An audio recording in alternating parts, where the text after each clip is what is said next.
যে ব্যবস্থা হাসিনা বানাইছিল সেই ব্যবস্থা আজও চলতেছে। শুধু হাসিনাটা নাই, হাসিনা ছাড়া ব্যবস্থা, কারণ ব্যবস্থাটা শুধু হাসিনার ছিল, ব্যবস্থাটা ছিল চুক্তির, আইনের, কাঠামোর, বন্দোবস্তের। আমরা সেই জন্যই বন্দোবস্ত বদলাইতে চাইছিলাম, আর সেই চুক্তি, সেই আইন, সেই কাঠামো বদলানোর ক্ষমতা একমাত্র সরকারের হাতে। ইউনূস সরকার শুরু করছিল অধ্যাদেশ দিয়া, ইন্ডেমনিটি বাতিল কইরা, সম্পদ জব্দ কইরা, আদানের বিরুদ্ধে সালিশের সুপারিশ চাই না। বিএনপি সরকার সেই কাজ শেষ করতে পারত, আইন বানায়, মামলা ঠুকা, চুক্তি বাতিল করে, টাকা উদ্ধার করে। করেনি। কেন করেনি? কারণ এই মাফিয়া শ্রেণীর সাথে নতুন রাজনৈতিক বন্দোবস্ত হয়ে গেছে, নাম বদলাইছে, মুখ বদলাইছে, সম্পর্ক টিকে আছে। সম্পর্ক বদলে যায়নি একটি পলকে, হাসিনা গেছে, হাসিনার ব্যবস্থা থেকে গেছে। আর সেই ব্যবস্থার বিল আবারও পরিশোধ করব আপনি, আমি, সবাই। বিদ্যুতের দাম আবার বাড়তেছে, কারণ মাফিয়াদের ভাড়া তো কেউ মাফ করেনি। আমাদের লড়াই যেন শেষ হওয়ার না, একটা লড়াই করে দম ফেলতে না ফেলতে আর একটা লড়াই এসে হাজির হয়। এই বিএনপি রেজিমকে জবাব দিতে হবে, কেন অধ্যাদেশকে অবিকল আইন বানানো হলো না, কেন ক্লজ যুক্ত করা হলো, কোন মাফিয়াকে বাঁচানোর জন্য অধ্যাদেশে নতুন ক্লজ লাগানো হইলো। এর জবাব একদিন না একদিন দিতেই হবে বিএনপিকে। আপনার চাহিদা কত হবে ভাবেন। আপনি ধরেন গাড়ি নিয়ে গেলেন আপনি গ্যারেজে, মেকানিক বনেট খুলে বললো যে ভাই ইঞ্জিন তো শেষ, আপনার নতুন ইঞ্জিন লাগবে, ব্যাটারিও বদলাইতে হবে, গিয়ার বক্সও দেখি গেছে গা, টাইট হয়ে গেছে। আপনি জিগাবেন এত পার্টস কই পাবো? মেকানিক হাসি দিয়ে কইবে যে চিন্তা করেন না, পাশের পার্টসের দোকানটা আমার নিজের। কারণ বুঝেছেন তো, পার্টস বেচা যার ব্যবসা, সে কেন বলবে যে গাড়ি ঠিক আছে আপনার? সে তো বলবে আপনার গাড়ির সব শেষ। সে তো চাইবে যে পার্টস বেচতে, সে তো গাড়ি ঠিক করতে বসে নাই। তো জাইকা তো আসলে আমার প্ল্যান করে দেবে না, ও তো আসছে কিভাবে বিদ্যুৎ কেন্দ্র বানাইবে আর টাকা নিবে। জাইকারে কেন দেশের পাওয়ারের পরিকল্পনা করতে দিতে হবে? আমাদের দেশের এক্সপার্টরা আছেন, একটা রাষ্ট্রীয় প্ল্যান বানাইতে পারে না? একটা বিদেশি প্রতিষ্ঠান থেকে লেখায় নিতে হবে, আবার ওদেরই ওই প্ল্যান অনুযায়ী ইনভেস্ট করতে দিতে হবে। বাঙ্গুদের কাজই এরকম। হাসিনা কইতো না আমি এই প্ল্যান করে দিয়েছি, ওই প্ল্যান করে দিয়েছি, ডেল্টা প্ল্যান করে দিয়েছি। প্ল্যান করেছে আর এক প্ল্যান মাস্টার আসিছে, বাংলার লুথার কিং। হাসিনারও মজা, বেশি প্ল্যান মানে বেশি লুট। তো লুটের গুরু কারা? গুরু হইতেছে হাসিনার ছেলে সজীব ওয়াজেদ জয়, প্রতিমন্ত্রী নসরুল হামিদ বিপু। লুটপাটের সিস্টেম চালাইতো যারা, তারা হইতেছে সাবেক জ্বালানি উপদেষ্টা তৌফিক এলাই চৌধুরী, এখন কারাবন্দি আছে, সাবেক মুখ্য সচিব আবুল কালাম আজাদ আর আহমেদ কাইকাউস। পুরা 15 বছর বিদ্যুৎ মন্ত্রণালয়ের দায়িত্ব হাসিনা নিজের হাতে রাখছিল, নিজের কবজায়। হাসিনা পলানোর পর 2 বছর হইতে চললো, কারো শাস্তি হয়নি, কারো জবাব দিয়ে হয়নি। আর আছে কোম্পানিগুলা, আমি সব কোম্পানির নাম বলবো না, আজকে 2টা কোম্পানি আপনারা চেনেন, সামিট আর এসালম। সামিটের মালিক হচ্ছে মোহাম্মদ আজিজ খান, তার বড় ভাই হইতেছে লেফটেন্যান্ট কর্নেল ফারুক খান, আওয়ামী লীগের প্রেসিডিয়ামের সদস্য, সাবেক বাণিজ্য আর বেসামরিক বিমান মন্ত্রী। পাকিস্তান আর্মিতে ছিল, 1971 বাঙালিদের বিরুদ্ধে যুদ্ধ করেছে। পাকিস্তান মিলিটারি একাডেমি থেকে কমিশন পাইছে 71 মার্চে, ঠিক যেদিন বাংলাদেশে মুক্তিযুদ্ধ শুরু হয়, 25শে মার্চ। তারপরে কি করলো? তারপরে পাকিস্তান সেনাবাহিনীর পক্ষে দিনাজপুরে পোস্টিং নিল। মুক্তিযুদ্ধ শুরু হলে পাকিস্তান সেনাবাহিনীর পক্ষে প্রথম যে অপারেশন, এটা ফারুক খান চালায়। কয়েকজন মুক্তিযোদ্ধার নিরীহ বাঙালিকে নির্মমভাবে হত্যা করছে। দিনাজপুরের মুক্তিযুদ্ধ বইয়ে এই কথা লেখা আছে। এই পরিবারের সদস্যরাও তালিকাভুক্ত রাজাকার। মকসুদপুরে মানুষের বাড়িঘর দখল করছিল। 72 সালে পাকিস্তান আত্মসমর্পণের পর পরিবার সমাজ মকসুদপুর থেকে বিতাড়িত হয়েছিল। পরে এক স্থানীয় মুক্তিযোদ্ধার পায়েটায় ধরে এলাকায় ফিরে আসে। 2008-এর পরে আবার সে মুক্তিযোদ্ধা সনদের জন্য দৌড়ঝাঁপ করেছিল, পায় নাই। সেনাবাহিনীর চাকরি ও আকারে পদ বালকের মতো সাফল্যে ভরপুর। 90-এর দশকে পদ বাণিজ্য সহ নানা কেলেঙ্কারিতে জড়ায় অবসরে যেতে হয়। তারপর 1996 সালে কোটি টাকার বিনিময়ে আওয়ামী লীগের মনোনয়ন কিনে সংসদ সদস্য হয়। রাজাকার থেকে আওয়ামী লীগের কাণ্ডারি, আর সেই কাণ্ডারির ছোট ভাই বাংলাদেশের জ্বালানি খাতের সবচেয়ে বড় লুটেরা সাম্রাজ্যের মালিক। ভাইয়ে ভাইয়ে সাম্রাজ্য। 71-এর দিনাজপুর থেকে 2026-এর সিঙ্গাপুর। হ্যাঁ, এই হইতেছে বাঙ্গুদের জার্নি, বাঙ্গু এলিটদের জার্নি।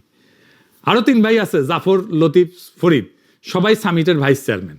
পরিবারের কোম্পানি, পরিবারের সাম্রাজ্য। সামিট পাওয়ার একাই 15 বছরের মোট ক্যাপাসিটি চার্জের 12% নিছে, মানে 10,623 কোটি টাকা নিছে। 2016 সালে আজিজ খান সিঙ্গাপুরে সামিট পাওয়ার ইন্টারন্যাশনাল বানায়, SPI, কারণ হিসেবে বলে আন্তর্জাতিক অর্থায়নের সুবিধার জন্য। বাস্তবে কি হইলো? সেই বছরই এপ্রিল 2016 পানামা পেপারসে আজিজ খানের নাম, তার বউ, তার মেয়ে, তার ভাই, তার ভাতিজা, সবার নাম পানামা পেপারসে সবার নাম চলে আসলো। 2016 সালে ফাঁস হওয়া এক বিশাল গোপন নথিপত্র।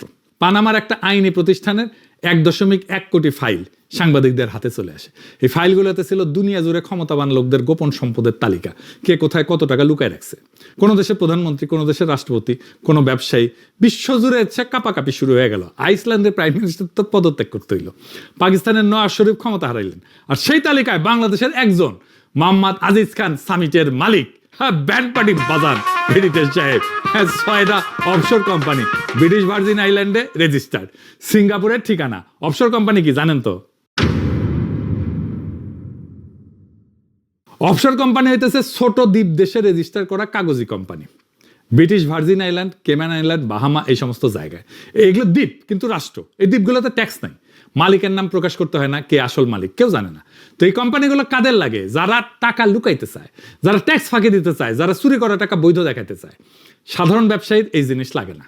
ব্যবসায়ীর লাগে অফিস, লোক, লাইসেন্স। অফশোর কোম্পানির কিচ্ছু লাগে না, শুধু একটা পোস্ট বক্স লাগে আর একজন উকিল লাগে। তাহলে আজিজ খানের এই 6টা অফশোর কোম্পানির কেন লাগলো?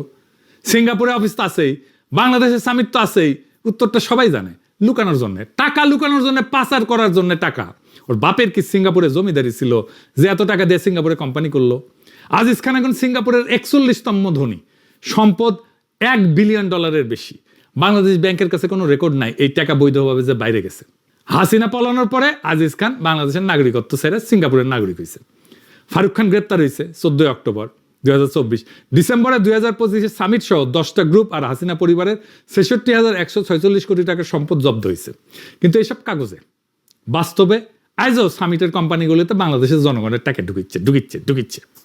এরপরে আসেন এস আলম, আর এক তালেবর, আমাদের শিলং সালাউদ্দিনের প্রিয় অলিগার্ক এস আলম। এস আলমের কাছ থেকে ইসলামী ব্যাংক উদ্ধার করা হয়েছে দেখে সংসদে শিলং সালাউদ্দিন কয় নারায়ে তাকবীর বইলে নাকি ব্যাংক দখল করা হয়েছে। শুনেন, কেউ সরকারি ইন্টেলিজেন্স ব্যবহার করে হোটেলে ডেকে নিয়ে এসে করেছে, আর কেউ সরাসরি নারায়ে তাকবীর আল্লাহু আকবার বলে নিয়েছে। শুনেছেন? খুব দুঃখ পেয়েছে শিলং সালাউদ্দিন। এই এস আলমের বিদ্যুৎ কেন্দ্র হইতেছে চট্টগ্রামের বাঁশখালী, সমুদ্রের ধারে 1320 মেগাওয়াটের কয়লা বিদ্যুৎ কেন্দ্র, নাম এসএস পাওয়ার। এই প্ল্যান করার সময় 2016 থেকে 17 স্থানীয় মানুষ রাস্তা নামছিল, কারণ তাদের জমি যাচ্ছে, মাছ ধরার জায়গা যাচ্ছে, পরিবেশ যাচ্ছে। প্রতিবাদে মিছিল হয়েছিল, আন্দোলন হয়েছিল, সংগ্রাম হয়েছিল, গুলি করছিল পুলিশ, হাসিনা পুলিশ, সাথে ছিল এস আলমের গুন্ডা। 5 জন মানুষ মারা গেছিল পুলিশ আর গুন্ডার গলিতে। একটা প্ল্যান্ট তৈরি হওয়ার আগেই 5টা লাশ। এই রক্তের উপরে দাঁড়ায় প্ল্যান্ট চালু হইলো। তারপর কি হইলো? 2019 ফেব্রুয়ারিতে সরকার এস আলমকে এক ধাক্কায় 3,170 কোটি টাকার স্ট্যাম্প ডিউটি মাফ করে দিল। জমি লিজ আর ব্যাংকের ফাইন্যান্সের দলিলের উপরে স্ট্যাম্প লাগতো, সেটার ফি ছিল এত টাকা, মাফ করে দিল, $382 মিলিয়ন। প্ল্যান তখনও চালু হয়নি, তার আগে উপহার দিয়ে দেওয়া হইলো। কেন দিল? এমন যদি হইতো যে তারা কম দামে আমাদেরকে বিদ্যুৎ দিতেছে, তা তো না। বাঁশখালী থেকে যে বিদ্যুৎ আসে তার দাম শুনলে মাথা ঘুরে যাবে। ইউনিট প্রতি 20 টাকা 53 পয়সা, দেশের সবচেয়ে দামি বিদ্যুৎ। তুলনায় দেখেন, রামপাল থেকে আমরা 16 টাকা 11 পয়সা, আদানি থেকে 15 টাকা 14 পয়সা, বরিশাল থেকে 13 টাকা 16 পয়সা, পায়রা থেকে 11 টাকা 87 পয়সা। বাঁশখালী আদানির চাইতে 35% বেশি, পায়রার চেয়ে দ্বিগুণ। শুধু 23-24 অর্থ বছরে বাঁশখালী একাই ক্যাপাসিটি চার্জ নিছে 3,287 কোটি টাকা। সমান সাইজের অন্য কয়লা কেন্দ্রের তুলনায় দ্বিগুণেরও বেশি। এইবার আসেন আদানি কেমনে আসলো এর মধ্যে। আগে শুনেছেন দেশে বিদ্যুতের মোট চাহিদা 17,000 মেগাওয়াট। হাসিনার হাতে বিদ্যুৎ উৎপাদনের সক্ষমতা 29,000 মেগাওয়াট। বাড়তি 11,000 মেগাওয়াট নিয়ে আমরা বসে আছি। সামিট আছে, এস আলম আছে, ওরিয়ন আছে, ইউনাইটেড আছে, সবাই বসে বসে ক্যাপাসিটি চার্জ দিতেছে। দেশ তো অন্ধকারে ডুবে নাই, তাই না? বিদ্যুৎ আছে, বিদ্যুৎ উপচায় পড়তেছে, বরং আমাদের লাগবেই না, এতগুলো বিদ্যুৎ কেন্দ্র আছে। তারপরও ভারতের ঝাড়খণ্ড থেকে আদানির বিদ্যুৎ আমদানির চুক্তি হইল 1550 কিলোমিটার দূর থেকে। বাংলাদেশের সবচেয়ে দূরের কোণে গিয়া ট্রান্সমিশন লাইন বানায় চড়া দাম দিয়া। কেন? টেকনিক্যাল কোনো কারণে না, ইকোনমিক্যাল কোনো কারণেও না। উত্তরটা হইতেছে আত্মীয়তার। কিরকম আত্মীয়তা? 2015 সাল, মোদি আসছেন ঢাকায়, শ্বশুরবাড়ি, যৌতুক দিতে হবে না। যৌতুক হইতেছে $4.5 বিলিয়ন ভারতীয় বিদ্যুৎ রপ্তানির চুক্তি। কার সাথে? গৌতম আদানির সাথে, মোদির ঘনিষ্ঠতম শিল্পপতি। ঝাড়খণ্ডের গেড্ডায় একটা 1600 মেগাওয়াটের প্ল্যান বানাবে বাংলাদেশের জন্য, ডেডিকেটেড প্ল্যান। শর্তগুলো শোনেন শুধু মন দিয়া। প্রথম শর্ত হইতেছে বিদ্যুৎ আসুক বা না আসুক, প্ল্যান চলুক বা না চলুক, ট্রান্সমিশন লাইন কাজ করুক বা না করুক, বাংলাদেশকে দিতে হবে বছরে $450 মিলিয়ন, ক্যাপাসিটি চার্জ আর মেনটেন্যান্স চার্জ মিলায়। 2 নম্বর শর্ত, দাম ইউনিট প্রতি 12 টাকা। ভারতের অন্য বেসরকারি উৎপাদকের চাইতে 27% বেশি, সরকারি উৎপাদকের চাইতে 63% বেশি। তৃতীয় শর্ত কি, মেয়াদ 25 বছর, এর মাঝে বের হওয়া যাবে না। বের হইলে আন্তর্জাতিক আদালতে বাংলাদেশ মামলা খাবে। আওয়ামী লীগের 25 বছরের চুক্তি খুব পছন্দ, ওর বাপ শরদের বডিগার্ড করে গেছিল 25 বছরের চুক্তি, দাসত্বের চুক্তি ইন্দিরার সাথে মৈত্রীর নামে, আর কাটাল রানী করলো আদানির সাথে চুক্তি। হিসাব করেন 25 বছরে শুধু ক্যাপাসিটি চার্জ দিতে হবে 1,08,360 কোটি টাকা। পদ্মা সেতু একটা 30,000 কোটি টাকা, মানে এই টাকায় আরো 3টা পদ্মা সেতু বানানো যায়। হাসিনা কেন এই চুক্তি করলো? দেশে বাড়তি 11,000 মেগাওয়াটের বিদ্যুৎ কেন্দ্র বসে আছে, দ্বিগুণ দাম দিয়ে বিদ্যুৎ কিনতে রাজি হইল কেন? কারণ ক্ষমতায় টিকতে দিল্লি লাগে। এই সমর্থনের একটা দাম আছে, এই দামটা গৌতম আদানির পকেটে দিতে হবে 25 বছর ধইরা। আদানি কোনো সাধারণ ব্যবসায়ী না, মোদির ঘনিষ্ঠতম শিল্পপতি, মোদির অর্থনৈতিক ছায়া। আদানির মুনাফা মানে মোদির রাজনৈতিক শক্তি। এটা সরাসরি ঘুষ না, সেটা ছিল জিও পলিটিক্যাল ভাড়া, ক্ষমতার ভাড়া। হাসিনা ক্ষমতায় থাকার ভাড়া বাংলাদেশের জনগণ পরিশোধ করিচ্ছে প্রত্যেক মাসে। বিদ্যুৎ বিলের মধ্যে লুকায় লুকায় ওই ভাড়া এসেছে আপনার কাছে। আমরা ক্ষুদ্রকালে কইতাম এটা ভাড়া নেয়। ইন্ডিয়া বাংলাদেশের মারছে, এখন আদানির মাধ্যমে ভাড়া নিতেছে। এবার আসেন ইউনূস সরকার কি করছিল সেটা দেখি। হাসিনা পালানোর 2 সপ্তাহের মধ্যে হাসিনার ইনডেমনিটি অ্যাক্ট জয় বাংলা করে দিছিল। 15 বছর যে লুট চলছে সে অ্যাক্টের অধীনে সমস্ত কার্যক্রম স্থগিত করে দেয়। সেপ্টেম্বরে একটা ন্যাশনাল রিভিউ কমিটি করে বিদ্যুতের সমস্ত চুক্তিগুলো বিবেচনা করার জন্য, পুনর্মূল্যায়ন করার জন্য। অক্টোবরে সামিট গ্রুপের সাথে হওয়া ভাসমান এলএনজি টার্মিনাল চুক্তি বাতিল করে দেয়। সাথে সাথে আজিজ খান পরিবারের 11 জনের ব্যাংক অ্যাকাউন্ট জব্দ হয়ে যায়। বাঘের বাচ্চা সাব্বাস! বাংলাদেশের ইতিহাসে এত বড় কোম্পানির সাথে সরকার কখনো এইভাবে চুক্তি বাতিল করেনি। বাঘের গর্জন হবে এডিটর সাহেব। 1 মাস পরে আরো বড় ধাক্কা। 14 নভেম্বর 2024 হাইকোর্ট রায় দিল যে 2টা ভয়ঙ্কর অ্যাক্ট ছিল, ইনডেমনিটি অ্যাক্টের 9 এবং 6 এর 2 ধারা, এটা অসাংবিধানিক। 15 বছর ধরে যে ছাতার নিচে লুটপাট চলতেছিল সেই ছাতার মূল কাঠামোকে আদালত জয় বাংলা করে দিল। এইবার চাকভুং পার্টিশন হবে এডিটর সাহেব। এরপরে জানুয়ারিতে ন্যাশনাল রিভিউ কমিটি তার রিপোর্ট জমা দিল। তারা বলল আদানি চুক্তিতে মারাত্মক অসঙ্গতি আছে, গুরুতর জালিয়াতি আছে। সুপারিশ করলো সিঙ্গাপুরে আন্তর্জাতিক সালিশে যাইতে হবে আদানির বিরুদ্ধে, ভারতের সবচেয়ে শক্তিশালী শিল্পপতির বিরুদ্ধে। বিরাট সিদ্ধান্ত, ঐতিহাসিক সিদ্ধান্ত। যে কাজগুলো সব হয়েছিল অধ্যাদেশের ভিত্তিতে। অধ্যাদেশের চূড়ান্ত পরিণতি দেওয়ার দায়িত্ব ছিল পরবর্তী নির্বাচিত সরকারের, মানে বিএনপির। বিএনপি কি করলো আসেন সেটা দেখি। বিএনপি সরকার আসছে 2 মাসের বেশি হয়ে গেছে। এই 2 মাসে বিদ্যুৎ খাতে কি কি করতে পারতো তালিকাটা কিন্তু ছোট না। আদানির বিরুদ্ধে সিঙ্গাপুরে সালিশে যাওয়ার সুপারিশ ছিল, 2 মাসে সরকার এটা গ্রহণ করতে পারতো, এই প্রক্রিয়া শুরু করতে পারতো, করে নাই। বিদ্যুৎ চুক্তিগুলো চিরস্থায়ী না, 15 থেকে 25 বছর মেয়াদ, তারপরে নবায়ন করতে হয়। অনেক প্ল্যান্টের চুক্তি এখন নবায়নের পথে। মজার ব্যাপার, হাসিনা সরকার নিজেই 23-24 সালে বাজেটে ঘোষণা দিছিল, অর্থমন্ত্রী সে সময় এই যে লোটা কামাল ছিল, মুস্তফা কামাল, সংসদ দ্বারা বলছিল যে চুক্তি নবায়নের সময় ক্যাপাসিটি চার্জের ক্লজ তুলে দেওয়া হবে, মানে নতুন মডেল হবে, নো ইলেকট্রিসিটি নো পেমেন্ট, বিদ্যুৎ দিলে টাকা পাবে, না দিলে না। বিএনপি সরকার এই ঘোষণা শুধু জোর দিয়া বহাল রাখতে পারতো। যেসব চুক্তি এখন নবায়নের পথে সেগুলোতে এই শর্ত চাপাইতে পারতো। এই কাজে আদালতে যাওয়ার ভয় নাই, আন্তর্জাতিক সালিশের ঝুঁকি নাই, চুক্তি বাতিলের ঝামেলা নাই। পুরনো চুক্তি তো এমনিতেই শেষ, নতুন চুক্তি সরকারের শর্তে হবে। তবু এই সহজ কাজটা বিএনপি করে নাই। সরকার কি করলো, ওই যে অধ্যাদেশ পাশ করে গেছিল প্রফেসর ইউনূস, ইনডেমনিটি অ্যাক্ট স্থগিত, এইটা সে আইনে পরিণত করলো। এখন মনে হবে বাহ ভালো তো, এটা আইনে পরিণত করছে। হ্যাঁ, ইনডেমনিটি আইন আনুষ্ঠানিকভাবে শেষ, কিন্তু এটার মধ্যে কিন্তু আছে। প্রফেসর ইউনূসের সরকার যে আইন অধ্যাদেশটা করছিল, সে অধ্যাদেশ বিএনপি সংসদে পাশ করানোর সময় একটা ক্লজ ঢুকাই দিয়েছে বিএনপির মধ্যে।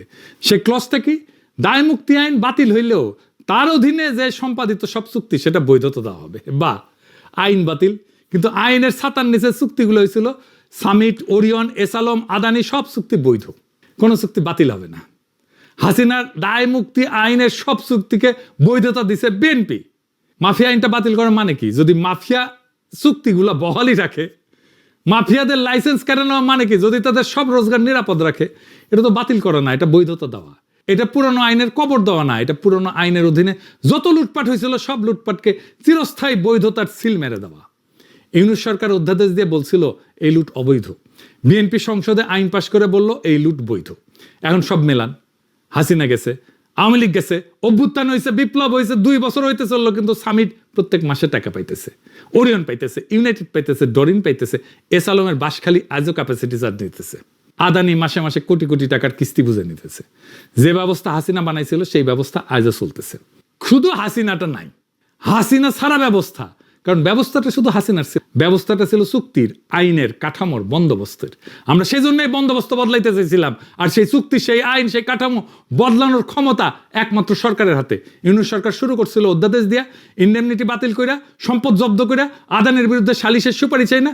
বিএনপি সরকার সেই কাজ শেষ করতে পারত, আইন বানায়, মামলা ঠুকা, চুক্তি বাতিল করে, টাকা উদ্ধার করে, করেনি। কেন করেনি? কারণ এই মাফিয়া শ্রেণীর সাথে নতুন রাজনৈতিক বন্দোবস্ত হয়ে গেছে, নাম বদলাইছে, মুখ বদলাইছে, সম্পর্ক টিকে আছে। সম্পর্ক বদলে যায়নি একটি পলকে, হাসিনা গেছে, হাসিনার ব্যবস্থা থেকে গেছে, আর সেই ব্যবস্থার বিল আবারও পরিশোধ করব আপনি, আমি, সবাই। বিদ্যুতের দাম আবার বাড়তেছে, কারণ মাফিয়াদের ভাড়া তো কেউ মাফ করেনি। আমাদের লড়াই যেন শেষ হওয়ার না, একটা লড়াই করে দম ফেলতে না ফেলতে আর একটা লড়াই এসে হাজির হয়। এই বিএনপি রেজিমকে জবাব দিতে হবে, কেন অধ্যাদেশকে অবিকল আইন বানানো হলো না, কেন ক্লজ যুক্ত করা হলো, কোন মাফিয়াকে বাঁচানোর জন্য অধ্যাদেশে নতুন ক্লজ লাগানো হইলো। এর জবাব একদিন না একদিন দিতেই হবে বিএনপিকে, কারণ জুলাই এখনো জিন্দা আছে। ইনকিলাব জিন্দাবাদ।